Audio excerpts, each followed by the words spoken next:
Kata para ulama tafsir, syariat belum ada, kewajipan menutup aurat ketika itu belum ada. Kenapa mereka menutup aurat? Kenapa Adam dan Hawa malu bila dilondehkan pakaian mereka, bila terlucut pakaian mereka? Jawab para ulama, itulah fitrah seorang manusia yang normal. Fitrah asal kejadian seorang manusia yang normal, dia mesti malu bila dia tak tutup aurat dia. Apabila hari ini orang berlumba untuk dedahkan aurat, lelaki dan perempuan, bermaksud fitrah mereka rosak.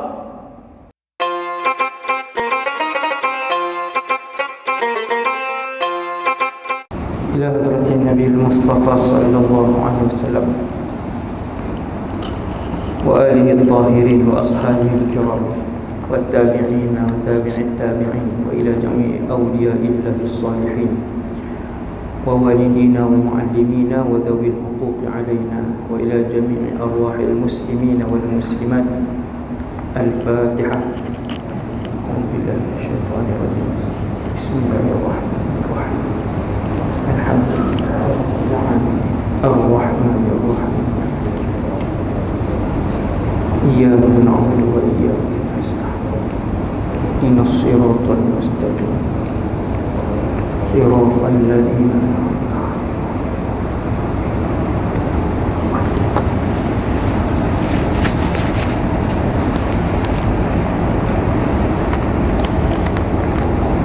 أعوذ بالله من الشيطان الرجيم. بسم الله الرحمن الرحيم. السلام عليكم ورحمة الله وبركاته. الحمد لله رب العالمين، والصلاة والسلام على أشرف الأنبياء والمرسلين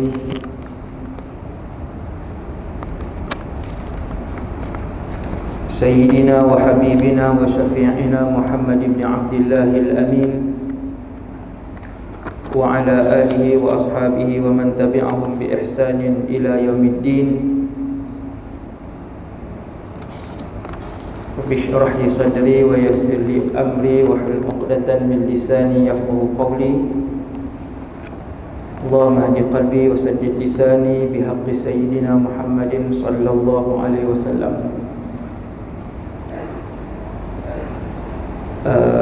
Pertama sekali, nawaitul i'tikaf fi hadzal masjid sunnatan lillahi ta'ala. Yang keduanya, radina billahi rabba, kami semua redha Allah Tuhan kami. Wabil islami dina, kami semua redha Islam cara hidup kami. Wabi Muhammadin nabiyyan wa rasulah, dan kami semua juga redha bahawa Muhammad sallallahu alaihi wasallam seorang nabi dan rasul.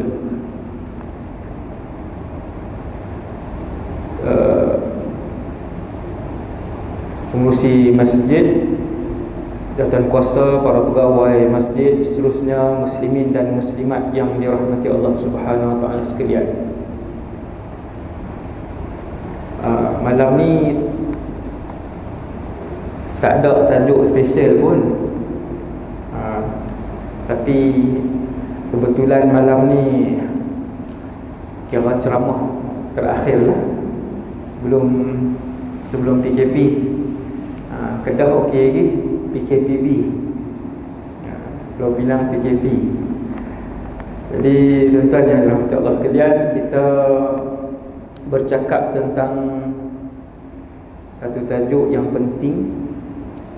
Sebenarnya tajuk yang saya nak cakap pada malam ni itulah aurat, jenayah dedah aurat di sisi Allah Subhanahu wa taala. Tajuk ni puluhan ustaz dan para pendakwah dah hurai panjang lebar. Tuan-tuan tengok dalam YouTube pun banyaklah orang dah bercakap, para pendakwah sudah perjelaskan kepada masyarakat. Dan apabila melihat di sekeliling kita,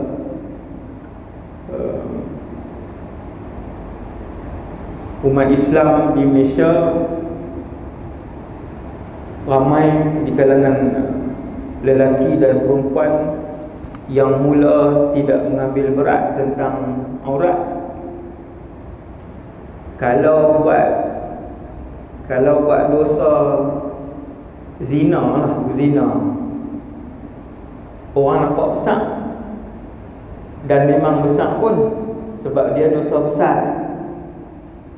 minal kabair. Tapi kalau tak pakai tudung biasa, dia jadi biasa, no? Berzina di Malaysia pun nak jadi biasa dah, no?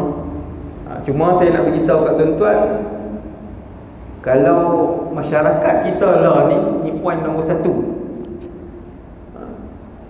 Kalau mencuri pun di sisi undang-undang pun salah, di sisi agama pun dosa besar. As-sariqah, dia panggil as-sariqatu, dosa besar. Dan orang akan pandang berat. Tetapi berbeza dengan tidak menutup aurat, jadi biasa. Menteri pun ada tak tutup aurat, keluarga diraja pun ada tak tutup aurat, menteri besar pun, keluarga pun ada yang tak tutup aurat. Saya sebut sebagai tanggungjawab saya sekali je. Esok Allah Ta'ala tanya, saya dah sebut kepada pemimpin, saya pernah sebut, walaupun secara umum cukup tanggungjawab saya. Sebelum ni saya tak nak sebut, tuan-tuan. Jadi kita sebut supaya orang melaksanakan al-amru bil ma'ruf wan nahyu 'anil munkar. Saya mengambil peluang, saya duduk di Malaysia ni, Allah Ta'ala bagi sedikit ruang dan suara saya sedikit didengari, kan? Maka saya pun sebut sebagai melaungkan syariat, menyampaikan amanah daripada Rasulullah sallallahu alaihi wasallam bahawasanya menutup aurat itu adalah wajib kepada semua orang. Miskin pun wajib, kaya pun wajib, orang terkenal pun wajib, yang tak terkenal pun wajib tutup aurat, ada jawatan pun wajib, yang tak ada jawatan pun wajib. Cuma bila dia pemimpin, Allahu Akbar, berganda-ganda dia punya tanggungjawab, dan berganda-ganda dosa yang dia tanggung. Apatah pula dia ketua agama Islam. Hasbunallah wa ni'mal wakil. Sebab tu dulu sahabat bersumpah-sumpah tolak jawatan,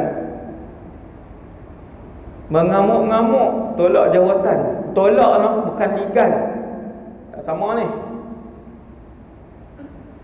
Sebab bila pegang jawatan, bermaksud akan disoal oleh Allah Subhanahu wa ta'ala. Sayyiduna Umar yang kelihatan menangis ketika menjadi Amirul Mukminin, banyak kali orang tanya dia, salah satu jawapan dia ialah, dia kata, apa aku nak jawab di hadapan Allah ketika mana seekor keldai jatuh ketika berjalan di satu jalan yang rosak di bawah pemerintahan Umar bin Al-Khattab. Dia berasa berdosa. Keldai jatuh di tengah jalan sebab jalan tak elok pada zaman pemerintahan Umar bin Al-Khattab. Menangis dia, rasa berdosa, takut nak jawab macam mana depan Allah. Kita jadi ketua negeri, ketua negara, keluarga tak pakai tudung. Hasbunallah wa ni'mal wakil. Besar tu, besar, sangat besar. Innaha la amanah, sesungguhnya ia adalah amanah, jawatan ni. Wa innaha yaumal qiyamati la nadamah. Nabi kata sesungguhnya ia pada hari kiamat itu adalah penuh dengan penyesalan. Sebab tu sementara masih bernafas, pakat-pakat laksanakanlah tanggungjawab yang paling dekat sekali dalam keluarga masing-masing. Saya mulakan dengan kisah Nabi Adam dan juga Sayyidatuna Hawa alaihassalam di dalam syurga. Pasal aurat lah ni, bukan cerita pasal mereka makan apa dalam syurga. Nabi Adam manusia pertama, Sayyidatuna Hawa manusia kedua. Laki-laki pun wajib tutup aurat, orang perempuan pun wajib tutup aurat. Bila baca tajuk ceramah tutup aurat, orang nampak perempuan. Sebab tu orang laki-laki keluar pakai seluar ketat, main bola pakai seluar pendek, dia tak berasa apa. Dia tak berasa yang tu dosa besar. Orang laki-laki sama, ibu-ibu dan ayah-ayah hari ni, bila anak laki-laki pakai seluar pendek, anak laki-laki tak tutup aurat, dia tak berasa sangat. Tapi hak perempuan dia jaga. Salah. Lelaki pun ada aurat dia, perempuan pun ada aurat yang perlu dan wajib ditutup. Aurat ialah anggota badan yang wajib ditutup dan haram dilihat oleh orang lain. Itu definisi dia. Ma yajibu satruhu, aurat ialah anggota badan yang wajib ditutup, wa yahrumun nazaru ilaih, dan haram dilihat oleh orang lain. Kalau kita tengok aurat sendiri haram tak? Tak haram tengok sendiri. Tapi pelik lah kan, duk tengok, duk perhati, pelik sangat tu kan. Berkata Sayyidina Ali, aku tidak pernah melihat auratku. Ambil tuan-tuan, ambil warak daripada sini, ambil warak. Ini warak kesolehan yang tinggi. Aku tidak pernah melihat auratku, kata Sayyidina Ali. Dua, Sayyidina Uthman ibn Affan, ma massa yamini zakari ba'da an safahtu Rasulullah sallallahu alaihi wasallam. Sayyidina Uthman kata, dia angkat tangan kanan dia kata, tangan ini tidak pernah menyentuh kemaluanku. Tangan dia, bukan tangan orang. Ma massa yamini, tangan kanan ini tidak pernah menyentuh kemaluanku semenjak aku bersalam dengan Rasulullah sallallahu alaihi wasallam. Warak. Kita bukan hak kita, hak orang. Melawak pun bukan muka orang. Hak gen tua ni, hak muda-muda, hak gen tua. Saya pernah masuk masjid, pakcik-pakcik lah, bukan makcik-makcik. Makcik-makcik tak buat. Kalau buat tu pelik yang mana. Ni hak pakcik-pakcik ni duduk dalam saf dia je boleh gagau. Hak dia gagau tu pula melata. Iklan lah ni, iklan. Wuduh sangatlah perangai tu. Nak semayang, haram tu, kacau tu. Kawan tu baru duduk nak takbir, dia buat macam tu, keluar habis. Hak nama-nama binatang nak semayang. Sayyidina Uthman ibn Affan. Kata Sayyidatuna Aisyah, ini nombor 3. Ini yang ketiga. Kata Sayyidatuna Aisyah tentang aurat. Tentang aurat Sayyidatuna Aisyah dengan Rasulullah. Ma ra'aitu minhu wala ra'a minni. Sepanjang perkahwinan dengan Rasulullah sallallahu alaihi wasallam, Sayyidatuna Aisyah sebut, aku tidak pernah melihat aurat Rasulullah dan Rasulullah tidak pernah melihat auratku. Tu yang mandi sekali tu. Bukan Nabi mandi sekali dengan Aisyah radhiyallahu anha. Ya, mandi sekali dan tidak telanjang. Kita ambil sunnah mandi sekali, dua-dua telanjang. Pelik kan? Sebab tu kena ambil semua. Sunnah tu kena belajar semua, ambil semua. Boleh mandi sekali. Sabun dia sabun kita, isteri kita. Kan?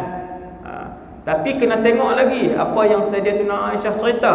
Sayyidatuna Aisyah cerita, aku tak pernah tengok aurat Rasulullah aurat besar Nabi, maksudnya kubul dan dubur.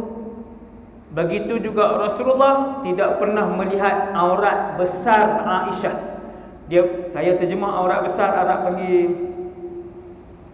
aurah mughallazah, aurat yang inilah yang besar. Depan dan belakang tu dipanggil aurat besar. Yang tu tuan-tuan, itu yang ketiga. Orang pertama yang menutup aurat adalah Nabi Adam alaihissalam. Ini sejarah dia. Nabi Adam. Kemudian wanita pertama yang menutup aurat ialah Sayyidatuna Hawa. Dua-dua tak ada bin, tak ada binti. Lelaki pertama alam dengan wanita pertama alam. Walaupun ketika itu belum diturunkan syariat, ataupun bukan diturunkan, belum diberikan syariat kepada Nabi Adam. Apa maksud syariat? Puasa, semayang, tutup aurat, macam mana bertaubat, sedekah, semua tu tak ada lagi. Itulah syariat.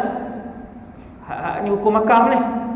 Jadi ketika itu belum ada syariat, tetapi mereka berdua telah pun menutup aurat. Tutup. Bukannya mesti tuan-tuan tertanya-tanya, Nabi Adam dengan Sayyidatuna Hawa waktu duduk dalam syurga pakai skirt ke, pakai tak tutup ke, tutup ke? Jawapan dia, mereka memakai pakaian. Sehinggalah hari Nabi Adam alaihissalam dengan Hawa alaihissalam makan buah daripada pohon yang dilarang oleh Allah Subhanahu wa taala. Yang tu semua orang tahu cerita tu. Tak payah cerita malam ni. Daripada ratus bilion pokok yang ada dalam syurga, ratus bilion tu saya sebut contoh, bilangan dia lebih. Bilangan dia lebih pohon dalam syurga. Saya selit iklan sikit, siapa sebut subhanallah walhamdulillah wala ilaha illallah wallahu akbar, Allah tanam satu pohon kepada dia dalam syurga.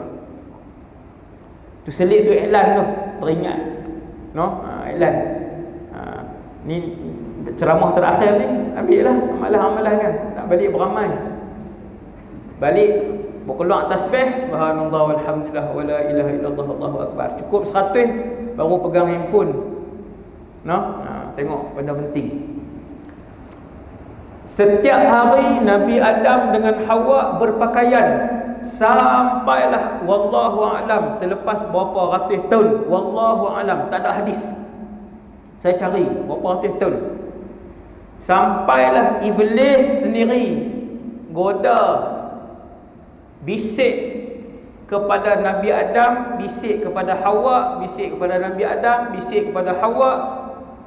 Tak jadi bisik kepada Nabi Adam, tak jadi, tak makan. Bisik kepada Hawa sekali, 2 kali, 3 kali, 4 kali, termakan bisikan.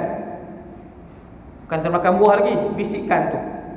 Jadi Sayyidatuna Hawa pun pujuk Nabi Adam alaihissalam. Tu cerita dia. Sayyidatuna Hawa pujuk Nabi Adam alaihissalam, kenapa Allah tak bagi makan sebatang pokok ni je. Tuan-tuan bayang tengok berapa ratus bilion pokok dalam syurga, semua boleh makan. Rasa dia sedap ustaz, rasa dia sedap. Makan buah pertama rasa lain, ambil buah kedua rasa lain. Makan kunyahan pertama sedap, kunyahan kedua lagi sedap. Nabi Adam dah rasa, Sayyidatuna Hawa dah rasa. Waktu mereka turun mai ke dunia, dekat-dekat nak meninggal, Nabi Adam teringat buah-buahan syurga. Nak dengar tak cerita dia? Tak payah, sebab panjang lagi. Dah lah tinggal setengah jam dah. Tuan-tuan, saya abang dah lepas malam ni. Saya tuan-tuan sekalian. Jadi sampailah Sayyidina Hawa pun pujuk, makanlah, mesti buah ni sedap lagi ni.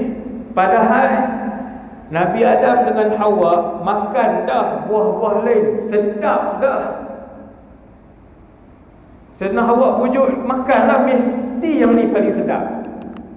Sebatang pokok aja Allah Ta'ala larang, jangan sentuh. Fala taqraba hadhihi syajarah, kata Allah. Hampa ada orang, fala taqraba, kamu berdua jangan dekati, bukan makan, dekat pun jangan. Akhirnya dipujuk oleh Sayyidatuna Hawa, maka makanlah Nabi Adam alaihi salam dengan Sayyidatuna Hawa. Fadallahuma bighurur,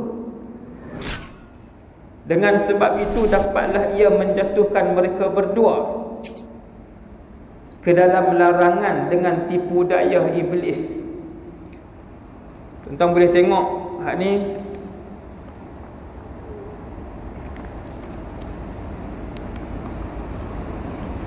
Falamma dhaqa syajarah, setelah mana kedua-duanya itu pun makan daripada pohon yang dilarang oleh Allah, badat lahuma sawatuhuma, maka terlondehlah pakaian yang menutup aurat mereka.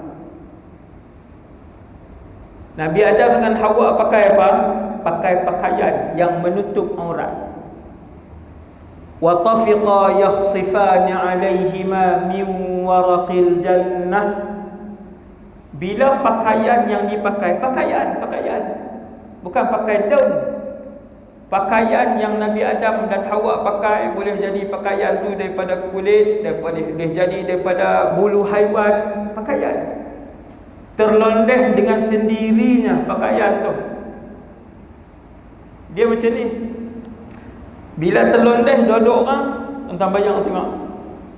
Allah Ta'ala pun sebut mereka berlari mendapatkan daun-daun syurga untuk ditampal-tampalkan. Yakhsifan. Apa maksud yakhsifan? Kata para ulama tafsir, yakhsifan ni daun-daun syurga yang di ilsaq. Ilsaq ni dilekatkan. Ma'a ba'dhiha ba'd.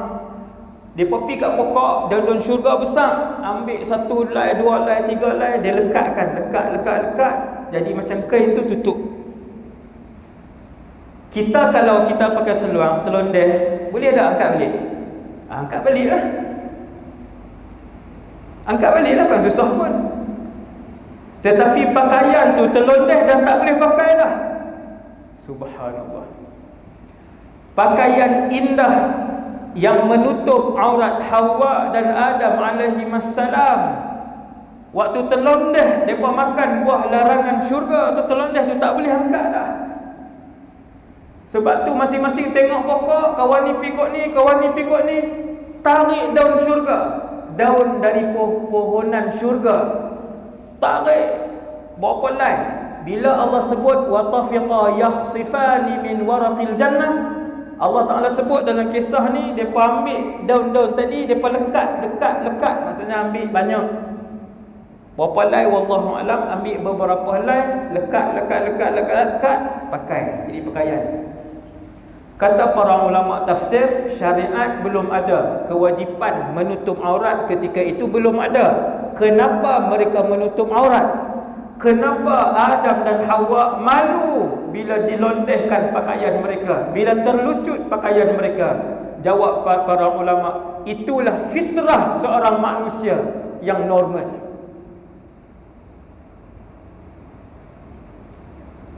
Fitrah asal kejadian seorang manusia yang normal, dia mesti malu bila dia tak tutup aurat dia. Apabila hari ini orang berlumba untuk dedahkan aurat lelaki dan perempuan, bermaksud fitrah mereka rosak, jiwa mereka rosak. Ada sesuatu kerosakan yang berlaku dalam fitrah kemanusiaan mereka. Ini kalau nak dengar cerita manusia pertama, bagaimana tinggi maruah mereka, Adam dan Hawa bermaruah. Manusia itu asalnya diciptakan dalam keadaan menutup aurat. Ni bukan Islam pun kalau dengar. Bapa kita yang pertama, ibu kita yang pertama menutup aurat, dan mereka malu untuk mendedahkan aurat mereka. Kembali kepada fitrah. Yang tu yang dicerita oleh para ulama, yang difahami daripada ayat Quran ni. Ayat Quran ni. Kemudian pendek cerita, turunlah Sayyidina Adam dan Hawa turun mai ke bumi. Sayyidina Adam dan Hawa turun mai ke muka bumi, menutup aurat dengan baik, dengan bagus. Sayyidatuna Hawa tutup kepala, tutup tudung, tutup kepala. Nabi Adam macam orang lelaki lain lah kan, pakai macam biasa, pakaian, pakai baju tutup badan, inilah kain sampai ke bawah lah. Apa jenis pakaian saya tak tahu kan, saya tak tahu, polo ke baju kan, citah ke apa, wallahu alam. Tapi berpakaian. Ibu kita bertudung. Selepas kewafatan Nabi Adam alaihissalam, mula tersebarnya maksiat. Maksiat pertama dan dosa pertama yang berlaku adalah dosa bunuh. Ni sejarah ni. Dosa besar yang pertama berlaku di anak Adam di atas muka bumi adalah dosa bunuh. Kemudian makin bertambah. Anak-anak Nabi Adam berpecah dua. Keturunan Qabil dan keturunan Habil. Kan, keturunan Qabil dan Habil. Satu kelompok baik, mereka banyak mendiami di kawasan pergunungan. Ni ada dalam cerita ni, ada dalam tafsir Ibnu Katsir. Saya riwayat dia. Kelompok baik duduk di kawasan pergunungan. Lelaki-lelaki mereka kacak, disebutkan. Dan kelompok yang anak cucu cicit hak bunuh tu, hak bunuh nama apa? Qabil ke Habil? Tu dia, siapa suruh duduk depan? Qabil hak bunuh. Sebelah ni pula. Anak cucu cicit Qabil duduk di persisiran, dia panggil sahil, di persisiran. Yang tu wanita-wanita dia cantik. Hak belah gunung ni laki-laki dia kacak kan, kacak, handsome. Berlaku sampai pada satu hari Iblis main. Iblis turun, Iblis pun dihalau dah keluar daripada syurga. Iblis turun main, Nabi Adam dan Hawa pun turun main. Nabi Adam dan Hawa dapat anak ramai. Setelah wafat, di antara Nabi Idris sampai ke Nabi Nuh, ni cerita saya cerita ni, di antara Nabi Idris sampai Nabi Nuh, tengah tu ni kisah ni. Iblis dia main, dia pergi ke perkampungan dekat dengan pantai, hak geng keturunan Qabil tadi. Dia pergi ke situ, dia berupa. Iblis boleh berupa jadi manusia, lelaki. Seperti mana para malaikat boleh berupa menjadi manusia, juga lelaki. Takkan berupa jadi perempuan, malaikat. Lelaki boleh. Kalau tuan-tuan jumpa malaikat yang berupa jadi manusia macam ni, berjalan, bukan kata dia terapung tak. Berjalan, kalau dia sentuh ni boleh pegang. Bukan macam cerita Hollywood, pegang tak dapat. Bila dia berupa jadi orang, dia boleh pegang, dia berjalan. Itu malaikat. Iblis mempunyai kelebihan yang sama. Allah Ta'ala izin dekat dia boleh berupa. Maka Iblis dia berupa jadi orang lelaki-lelaki, dia pergi bekerja kat situ, jadi pembantu rumah apa semua. Dia buat main satu alat, kita sebut alat muzik. Dia buat main satu alat muzik, dia duk main. Orang pun dengar seronok, semua dengar seronok. Tuan-tuan, tempat yang tak pernah sampai gitar, kita buat pergi gitar. Hak main itu pula pakar. Boleh tarik tak orang kampung? Boleh tarik. Tempat tak pernah sampai piano, kita buat pergi piano. Lepas tu hak buat pergi tu pula pakar. Dia main.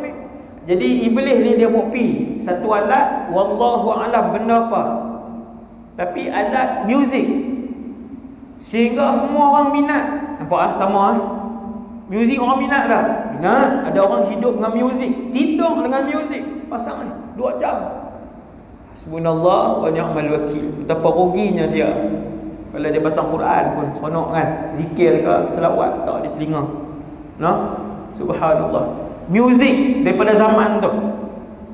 Jadi orang pakat mai sampai jadi perhimpunan tahunan. Bila jadi perhimpunan tahunan, hak duduk bukit pun turun mai. Bila hak duduk bukit turun mai, hak laki-laki yang kacak ni turun mai, tengok perempuan-perempuan hak segak di bawah ni. Maka berkenan antara satu sama lain, mula berlaku lagi kemungkaran yang seterusnya kan. Dan ketika itu juga mula berlakunya al-jahiliyatul ula, jahiliyah yang pertama. Antara yang dihurai oleh para ulama tafsir, jahiliyah yang pertama itu berlaku pada zaman itu, iaitu mereka mula mendedahkan. Tuan-tuan tengok jahiliyah yang pertama dalam Quran ni, wala tabarrajna tabarrujal jahiliyatil ula. Janganlah kalian berhias-hias menampilkan diri dengan jahiliyah yang pertama, seperti jahiliyah yang pertama, bukan zaman Rasulullah. Sebelum tu jahiliyah yang ula, iaitulah antaranya ialah penampilan wanita mereka kepala tutup. Ni jahiliyah yang pertama, wanita mereka kepala tutup tetapi ditayangkan di bahagian depan. Kalau yang macam tu Allah Ta'ala panggil jahiliyah ula. Kalau hak macam hari ni, nak panggil apa ni? Hak macam hari ni punya orang perempuan, sebahagian wanita, sebahagian besar. Kalau zaman hari tu, dedah depan ni nampak tengkok apa semua ni, yang tu jahiliyah ula. Allah SWT sebut jangan buat macam tu. Ni kalau Nabi tengok yang hari ni, hasbunallah wa ni'mal wakil. Dengan sebab itu Rasulullah sallallahu alaihi wasallam sebut satu hadis. Nabi sebut apa, hak sinfan. Ini saya sebut pada tuan-tuan pada malam ni. Allah Ta'ala ilham sekarang, saya baca sekarang kan. Nabi kata sinfani min ahlin nar lam arahuma. Hadis ni tuan-tuan ni semua ni geng mengaji, saya tahulah kan. Kalau tak mengaji, dia tak main lah. Geng yang selalu mengaji ni, tu yang main malam ni. Nabi kata ada 2 kumpulan ahli neraka. Aku tak pernah tengok 2 ni sepanjang hidup Rasulullah tak pernah tengok 2 ni, 2 kumpulan ni. Yang pertama, pemerintah yang menggunakan cemeti untuk menyiksa. Yang tu ahli neraka. Di dunia mereka duk guna cemeti untuk tibai orang. Tali tu, hak sakit tu, hak bidah keluar kulit tu kan. Bila tarik tu, ribah tarik keluar kulit tu. Lam arahuma, Nabi kata aku tak pernah tengok ni seumur hidup. Tapi dia ni ahli neraka. Kelompok ini ahli neraka. Dan kumpulan yang kedua, yang ni masyhur, semua tuan-tuan pernah dengar, tapi saya ulang malam ni untuk semua orang Islam. Malam ni dengar, yang dalam masjid ni khususnya dan di luar kan. Iaitulah Nabi sebut nisaun kasiyatun ariyat, wanita-wanita di kalangan umat Nabi Muhammad. Kasiyat, pakai baju, ariyat, telanjang bulat. Perempuan lain ke Nabi sebut ni? Tak, perempuan yang sama. Kasiyatun ariyat ni perempuan yang sama. Sifat pertama dia pakai baju, sifat kedua dia telanjang. Apa ni? Subhanallah. Tuan-tuan tahu apa dia? Maksudnya hak macam yang kita tengok hari ni. Yang pertama pakai jubah, tapi jubah tu dia transparent, kulit pun boleh nampak. Ada tak? Ada. Tengok malam-malam anugerah, amai pakai duk pakai. Macam mana pakai tapi telanjang? Perempuan yang sama. Nabi kata aku tak pernah tengok. Hasbunallah wa ni'mal wakil. Dia pakai baju punyalah ketat, semua lurah, semua bentuk nampak di tubuh dia. Ni dia Nabi sebut kasiyat, ariyat, pakai baju tapi telanjang. Pakaian tu terlampau nipis, pakaian tu terlampau ketat, pakaian itu terlampau jarang, ataupun yang keempat, dia tutup sebahagian, dia buka sebahagian. Baju tu nampak macam baju kurung dah. Dia turun pergi sampai ke lutut, sikit je tutup lutut, bawah kosong. Pula dah. Baju tak ketat, baju tak nipis, baju tak transparent. Dia tutup sikit saja. Atas ni ditutup sampai bawah lutut sikit, lepas tu kosong. Kasiyatun ariyat, pakai baju telanjang. Nabi kata la yadkhulnal jannah, tak masuk syurga.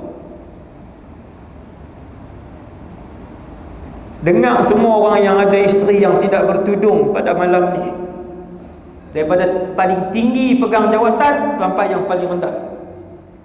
Dia yang tak tutup aurat ni bukan nanti kaya, hak miskin pun ada tak tutup aurat, tak akan tudung. Nabi tidak sekadar menyebutkan la yadkhulnal jannah, wanita-wanita ni tak masuk syurga, wala yajidna rihaha, bau syurga pun tidak dibau, tidak diciumi. Sedangkan wangian syurga berapa puluh tahun sebelum sampai depan pintu syurga sudah keciuman bau wangi syurga. Tentang kita sini nak pergi ke pintu tu dalam 30 meter. 30 meter, tuan-tuan berjalan pergi tak ada seminit. Atas titi sirat ni mahsyar, ni titi sirat. Tang ni syurga, ni nak pergi mudah faham. Ni mahsyar, naik titi sirat, belah ni syurga, bawah neraka jahanam. Semua orang yang lintas titi sirat puluhan tahun, sebahagian ulama tafsir kata ratus tahun sebelum sampai depan pintu syurga sudah bau wangi-wangian syurga. Bau lah. Wanginya nu pintu syurga, bau wangi syurga. Maksudnya 2-3 hari ke? Bukan 2-3 hari, puluh tahun sebelum sampai dah bau. Wanginya syurga. Wanginya syurga. Nabi kata perempuan-perempuan yang berpakaian tapi telanjang bukan saja tak masuk syurga, bau wangi syurga pun diharamkan oleh Allah Azza wa Jalla. Nah, maksudnya apa? Maksudnya nak bagi tahu awalnya depa ni jatuh ke dalam gaung neraka jahanam, wal iyad billah. Awalnya kumpulan-kumpulan wanita ini yang berpakaian tapi ketat, yang berpakaian tapi jarang, yang berpakaian tapi tak tutup habis.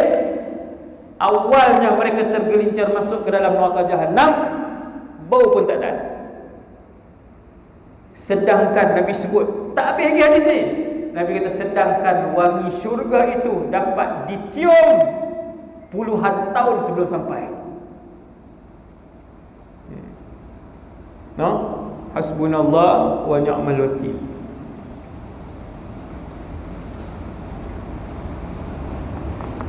Mesti ajak anak perempuan dan anak lelaki tutup aurat. Saya pernah tengok orang, anak dia umur 11, perempuan, tak pakai tudung keluar. Saya habang, saya kata umur berapa? 11. Kena tutup lah. Dia kata tak balik lagi ustaz. Subhanallah, umur 11 tak ajak lagi, nak ajak umur berapa? Nabi suruh ajak anak-anak semayang umur 7. Maka samalah, kata para ulama, qiyas kepada hak lain. Kalau puasa tak apa, lewat sikit kan. Tapi boleh nak ajak. Saya pernah tengok satu keluarga, anak-anak dia 7 semua puasa. Puasa penuh, bukan sekali hari. Boleh, tak sakit. Anak dia 7 orang, kesemua anak dia umur 7 tahun berpuasa 30 hari. Orang kata sakit kan? Tak sakit. Bukan kita umur 9 sekarang hari. Panggil apa kat umur 9, anak umur 9 panggil apa? Panggil baby. La ilaha illallah. Hasbunallah wa ni'mal. Panggil baby. Lepas tu kawan tu duk kata baby. Umur 8. Yang ni bukan contoh tuan lah. Yang ni yang saya nampak dengan mata kepala saya sendiri. Panggil baby ke anak besar tu lah. Jangan lewat. Anak yang diajar untuk menutup aurat, laki-laki ataupun perempuan. Kalau anak laki-laki, jangan ajak pakai keseluar ketat, jangan ajak pakai seluar pendek, ajak pakai seluar longgang lah siap-siap, dan ajak seluar panjang bermula daripada umur 7. Ini lepaslah saya punya tanggungjawab kan.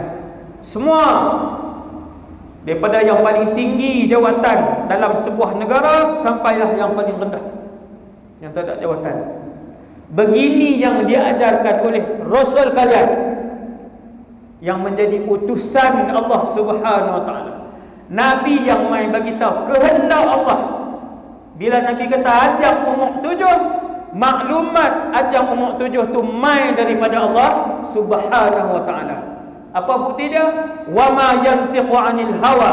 Muhammad tidak pernah bertutur daripada hawa nafsunya. In huwa illa wahyun yuha.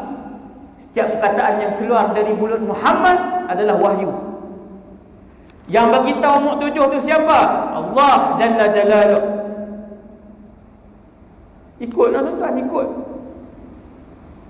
Sebab tu saya tengok dalam hidup saya sendiri, mereka yang ajak anak untuk semayang umur 7, walaupun pak tu meninggal awal, anak baru umur 12, anak tu bila azan dia akan pergi masjid untuk semayang. Ayah dah meninggal dah. Sebab ayah heret tangan anak mai ke masjid daripada umur 7 tahun. Sama aurat. Banyak orang Malaysia umur 9 anak perempuan tak tutup aurat lagi, tak ajang lagi. Dia kata muda lagi ustaz, kecil lagi. Dia nak tunggu jadi buluh, dia nak tunggu jadi besar, lambat. Dia mesti daripada rebung. Sebelum dia kerah, sebelum dia jadi acuan. Aurat mesti daripada muda, mesti daripada umur 7 juga. Anak-anak beli tudung hak kecil, bubuh kat dia. Daripada umur 7 tuan-tuan letak tudung dekat dia, umur 8 kalau tak ada tudung, dia sendiri tak mau keluar. Yang ni yang saya tengok. Saya tak buat contoh, yang ni bukan contoh, yang ni yang saya tengok dengan mata saya. Satu orang budak umur 7, satu orang budak perempuan umur 8, mak dia basuh tudung, hari tu nak keluar pergi ke mana, kenuri ke mana, tudung tak kering, dia tak mau keluar. Budak tadi tudung tak ada. Dia tak faham pun tudung tu apa, tapi mak ayah ajak awal. Ini mak ayah yang bijak. Ajak awal. Satu hari dia faham ini tuntutan dan arahan Allah, pemilik alam ini. Hasbunallah wa ni'mal wakil. Semoga Allah Taala bagi hidayah kepada kita semua.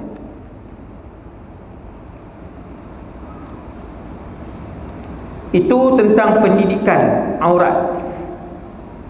Hak tadi hadis Nabi sebut pasal orang perempuan yang banyak hari ni. Betapa ramai hari ni. Kalau Malaysia ni ada orang Islam lebih separuh yang pakai seluar ketat orang perempuan. Lebih separuh. Tuan-tuan tengok. Bukan saya suruh perhati lagi. Jadi tuan-tuan nak perhati, kata ustaz suruh perhati. Pula dah. Tengok tu maksudnya berfikir. Subhanallah. Ramai. Dia kata hak pakai tudung pun tak tentu elok ustaz. Tu dia ayat syaitan main bisik ni. Ni fatwa syaitan ni. Dia bisik dia tadi, hak pakai tudung pun ramai tak elok. Hak perempuan tu mai abang kita tu ustaz, hak pakai tudung pun ramai tak elok. Nak jawab apa ustaz? Kan? Kita kata hak pakai tudung tak tentu lagi neraka. Tak tahu lagi. Tapi kalau tak pakai tudung, confirm neraka. Confirm neraka. Dia tak tentu dah. Macam tu je buah dia. Tuan-tuan, kalau tak pakai tudung, ada excuse apa? Ada alasan apa? Sebab isteri menteri besar tak pakai tudung. Sebab isteri Perdana Menteri tak pakai tudung. Sebab isteri tu.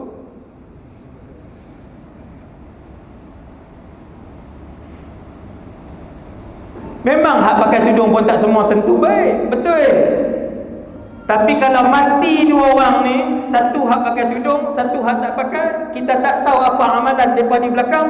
Hak tak pakai ni confirm disiksa oleh Allah Azza wa Jalla. Confirm. Sebab memang jelas dia buat maksiat.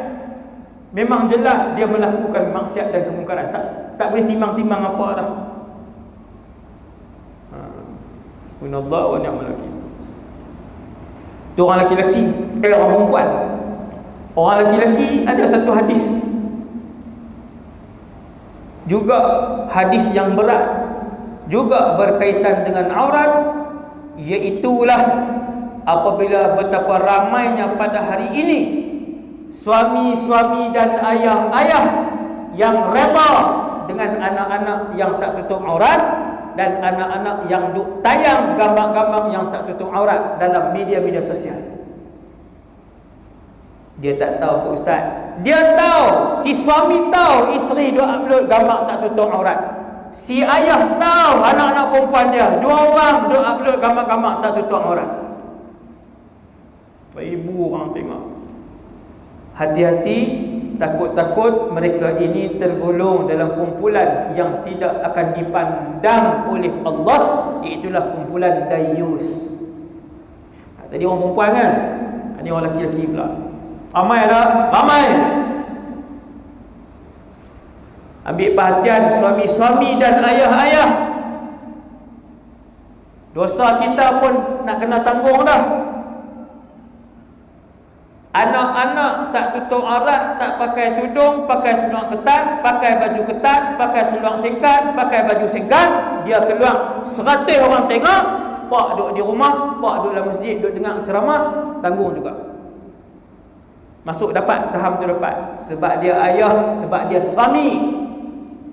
Berapa ramai hari ini isteri-isteri upload gambar mendedahkan aurat, menggairahkan.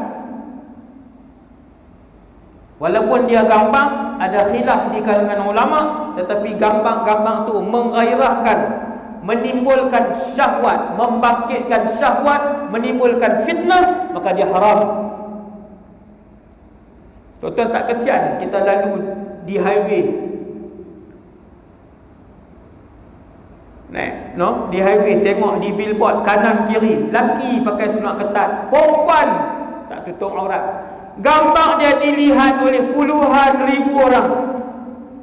Hasbunallah wa ni'mal wakil. Kalau iklan tu iklan deodorant, hak perempuan tu angkat ketiak, punya tak malu. Dia suami orang, dia mak orang, hak angkat ketiak tu tunjuk kat orang. Ratus ribu orang tengok ketiak dia, tengok aurat dia. Dah saya kata tengok ketiak, tudung pakai ke? Memang tak pakai lah, nak nampak ketiak macam mana? Kalau pakai tudung labuh, nak kena selak tudung labuh tu pula. Hasbunallah wa ni'mal wakil. Kalau pakai baju baru seksi, apa dia tu ayat tu? Ada kalau pakai baju apa? Kalau pakai jersey baru seksi. Tu dia ustaz perhati betul tu. Saya perhati tu sebab nak ceramah tajuk ni. Saya kesian. Orang lelaki ustaz, iklan tu iklan orang lelaki. Oh, orang lelaki tak ada aurat. Orang lelaki tak wajib tutup. Orang lelaki yang pakai ketat sampai nampak kemaluan depan, hukumnya haram. Satu, orang lelaki yang pakai ketat nampak kemaluan depan ataupun belakang, membangkitkan syahwat orang perempuan, pun juga haram. Apakah dia buat heran? Orang perempuan bangkit syahwat, tak pernah dengar ni. Oh, ingat orang perempuan tak ada syahwat. Ni ramai terlepas pandang. Dia dah kata perempuan tak ada syahwat, tengok tak ada rasa apa. Seperti mana orang lelaki bernafsu melihat orang perempuan, begitu juga orang perempuan bernafsu bila melihat orang lelaki yang berpakaian seksi. Sebab tu bila Allah Ta'ala buat turun ayat, suruh tunduk pandangan, wa qul lil mu'minina yaghudduna min absarihim, bagi tahu orang lelaki tundukkan pandangan, jangan tengok orang perempuan. Ayat lepas tu, wa qul lil mu'minat, bagi tahu wahai Muhammad sallallahu alaihi wasallam kepada orang perempuan, tundukkan pandangan.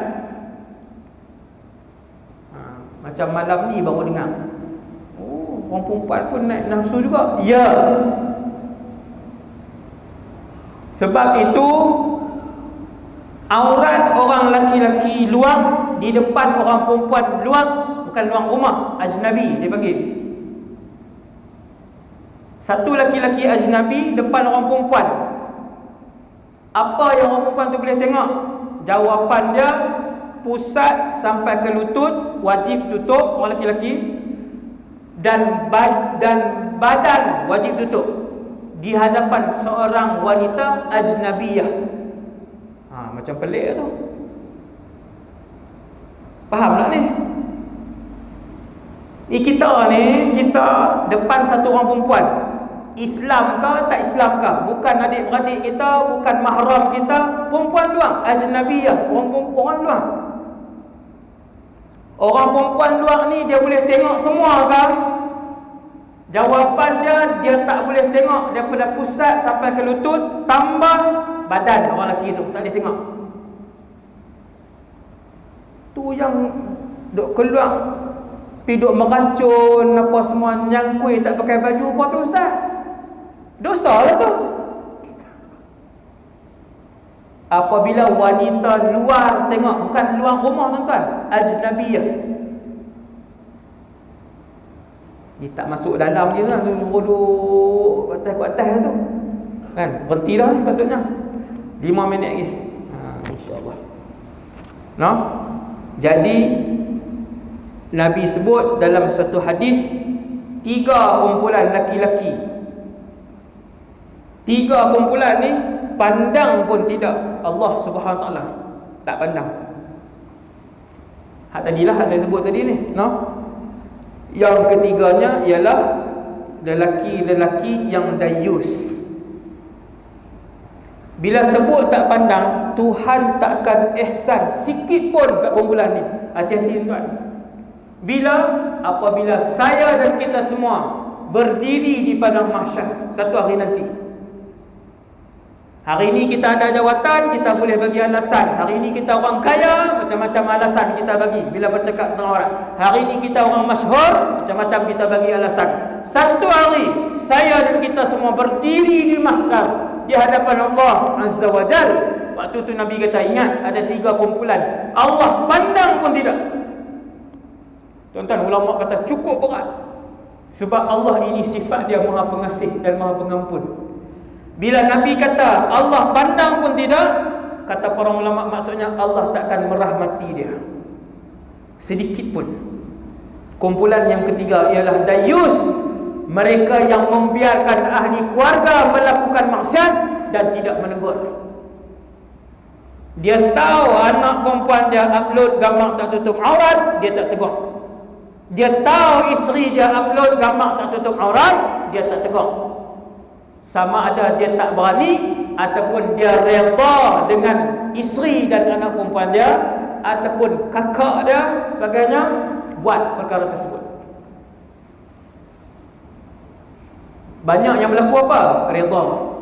Dia pergi ustaz berlambak semua buat macam tu. Isteri kamu pakai t-shirt, tudung elok, baju semua apa semua elok ni, pakai t-shirt takat ni ya. Dia kata berlambak ke orang lain teruk pada tu lagi. Pula dah. Berlambak ke orang lain pula dah. Hak orang lain tu bini hang kah? Tu kalau kena ayat ni kan. Kena belajarlah buah-buah tu.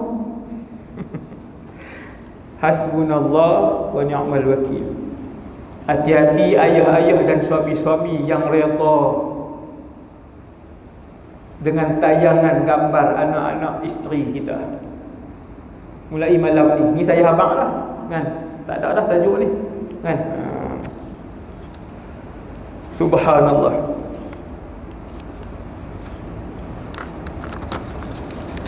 Orang lelaki-lelaki 4 keadaan aurat dia, 4 keadaan orang lelaki-lelaki. Saya laju sikit. Yang pertama, apabila dia duduk seorang diri, tara mana aurat dia. Apabila seorang lelaki-lelaki dia duduk seorang diri, dia boleh bertelanjang, tak haram. Tetapi yang lebih beradab ialah paling kurang dia tutup kemaluan depan dan kemaluan belakang. Kubul dan dubur itulah orang panggil. Kubul dan dubur. Kubul maksudnya depan, dubur maksudnya belakang.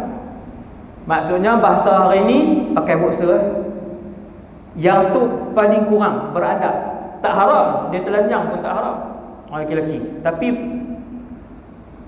paling kurang beradab, satu orang lelaki-lelaki duduk seorang pun dia tutup kemaluan depan dan belakang. Kalau dia pakai seluar panjang ustaz duduk seorang-seorang, lagi baguslah. Yang tu terbaiklah, no? Kita mungkin tak terbayang apa duduk seorang-seorang, takkan orang lelaki-lelaki nak telanjang kot. Tuan-tuan, no? Antara soalan yang mai kat saya, soalan berlambak. Banyak soalan setiap hari kan dalam Facebook. Ustaz, suami saya suka telanjang. Kita tak pernah dengar saya suami telanjang. Dia telanjang macam mana?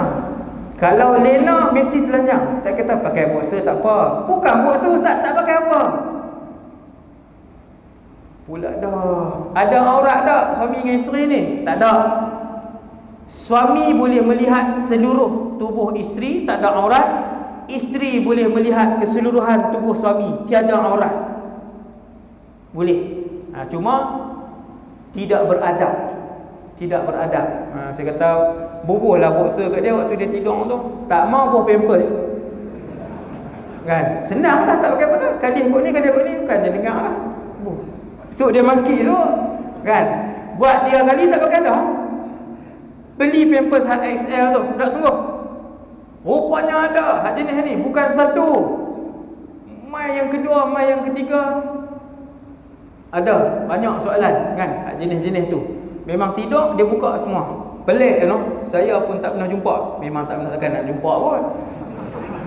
Tapi betul lah memang tak pernah jumpa. Soalan pun saya tak pernah dengar soalan tu kan. Tapi ada isteri-isteri yang bertanya kan, macam mana nak buat ustaz? Bubuh pampers. Sungguh insya-Allah. Kemudian laki-laki dengan wanita mahram, dengan mak, kak, ni senang ni. Orang laki-laki kita dengan mak, kak apa semua, pusat sampai lutut. Yang tu wajib tutup. Pusat sampai lutut. Boleh tak pakai baju depan mak kita, kak kita? Boleh. Tapi kalau depan wanita luar, tak boleh. Wajib tutup badan. Niat saya cerita tak sah. Tu nombor 2. Nombor 3, keadaan orang lelaki-lelaki, iaitulah laki-laki dengan wanita ajnabiyah, perempuan luar. Ni nombor 3 ni. Iaitu pusat sampai lutut dan badan wajib ditutup. Kemudian keadaan keempat, iaitulah dengan isteri, tiada aurat.